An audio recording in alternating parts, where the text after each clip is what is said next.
वडील हे एक छोटंसं नाव, पण अर्थ मात्र खूप मोठा. आपण लहान असताना आपल्याला वाटायचं की वडील म्हणजे सुपर हिरो. ते काहीही करू शकतात. दिवसभर काम करूनही रात्री आपल्या अभ्यासासाठी मदत करतात. थोडासा ताप जरी आला तरी औषध घेण्याआधी बाबा हात डोक्यावर ठेवतात आणि आपल्याला बरं वाटतं. त्यांनी कधी कष्टाची तक्रार केली नाही, कधी थकवा दाखवला नाही. फक्त एकच काम केलं, आपल्यासाठी झटणं. लहानपणी मला आठवतं, वडिलांनी मला पहिल्यांदा सायकल शिकवली होती. पाठीमागून त्यांनी ती सायकल धरली होती, पण एक क्षण असा आला की त्यांनी ती हाताने धरलेली सोडली आणि मी स्वतंत्रपणे चाललो. हेच तर आयुष्य ना. बाबा मागून आधार देतात, आपल्याला उभं राहायला शिकवतात आणि मग शांतपणे बाजूला होतात आपल्याला स्वतंत्र पाहण्यासाठी. कधी विचार केला आहे का की बाबा कधी स्वतःसाठी काही मागत नाहीत? त्यांचं सगळं आयुष्य आपल्यासाठी असतं. नवीन कपडे आपण घालतो, पण त्यांच्या अंगात अजूनही जुना शर्ट असतो.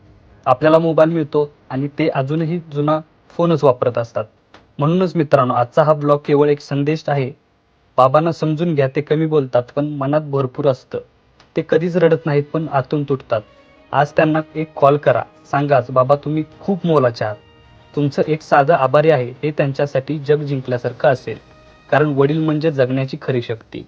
पुन्हा भेटूया अशाच एका मनाला स्पर्श करणाऱ्या विषयासह. तोपर्यंत बाबांचा आदर करा, त्यांचं प्रेम समजा आणि त्यांच्या सावलीत मोठं व्हा. बाकी आयुष्य आहे चालणारच.